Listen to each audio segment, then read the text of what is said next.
Can you talk a little bit about how the family influence comes into your songwriting? Sure. Well, I've got a lot of fun, up-tempo sort of party songs for the live show. But, the truth is, that's when I'm not on the road, that's what's most important to me. I mean, just being a dad and a husband, that's where I am when I'm not on the road. So, with Dance with My Daughter, my wife had signed my daughter and I up for this sweet little father-daughter dance one evening in the town that we're from in Hendersonville, Tennessee. And we went out and all the dads were wearing suits and ties and the little girls were dressed up, and it was just the sweetest little thing. I had never done anything like that, so I was really moved by the whole experience.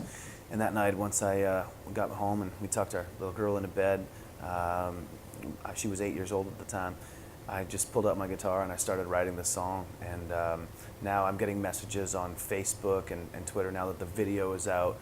And we just really wanted to capture what that experience was. I'm getting all these sweet messages from people going, I love this song. This is going to be at my wedding.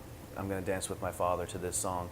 And to me, that's when songwriting is the most real. When you're writing with people, does it usually break down to you more music and then more lyrics, or is it variable and all over the map, really?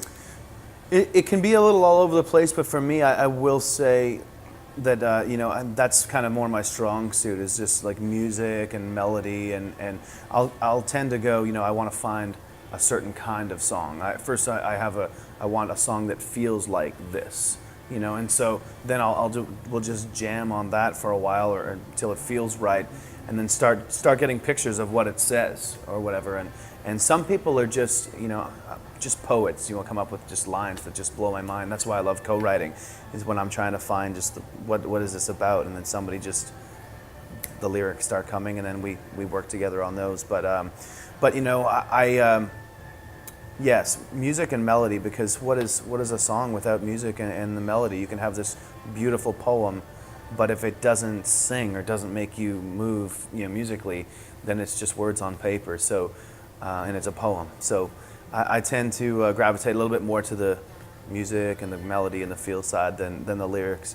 I really love that double meaning on countryside, because if it's two words, it's obviously, I like she shows off her countryside. Yes. And then, there's the more kind of intimate meaning of she shows off her one word, countryside. Right, so right. Did you come right. up with that, or was that someone else in the room who came up with that? That was a conversation with my co-writer Derek Rattan. We've had a lot of success together. Countryside, we came together, and I knew what I wanted to write that day. I wanted to write a song that was just really, for all of these country girls that come to the shows and just are really proud of being from a small town, proud of their rural roots. They probably like to tear it up a bit on the Friday night, like the line says. And years ago I had a song out called My First Car, and it was a fun song that and did really well for us. But girls would come up at the show and say, my first car was a truck. Especially when we get out to Alberta and rural parts of Ontario, and that line stuck with me. It's one of those lines that stick with you, and I put that in my pocket and pulled it out to Derek that day, and then this countryside, lyric just popped out, and we put it together. The song is kind of born like 4 times. It's like the day you write it, the day you record it, it really comes to life in a real way, and you put it out to radio, but then when you're on stage and you're hearing them sing it, it's this whole life cycle of the song. Now it's not just yours anymore. Now it's theirs.